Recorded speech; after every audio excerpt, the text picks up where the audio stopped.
ભાઈ મારો જે હૈલો તું કારણે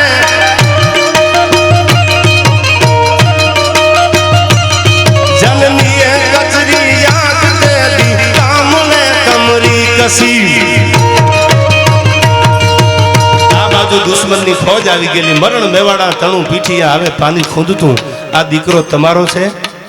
આ નવગણ છે કે આ નવગણ છે દીકરો તો ઉપર તૈયાર કરી દીધો તો નવગણ બનાવી દીધો હતો તો કે અમારી આંખની અમારી નજરની સામે આને આંખ માથે પગ મેલો અને આંખું કચરી નાખો જો આ નવગણ હોય તો કરો આ કોઈ કીધું કે પોતાનો પંડના દીકરા માથે પગ આંખ માથે પગ મેલાવો તો ખબર પડે એટલે કીધું કે તો જો આ નવગણ હોય તમે સાચું બોલતા હોય તો આની આંખ ઉપર પગ મેલો અને તેથી પોતાના દીકરાની આંખ માથે પગ મેલી આયરણના મોઢાની એક પણ રેખા બદલાની નથી ત્યારે કવિતામાં કીધું આ છંદમાં હવે સાંભળજો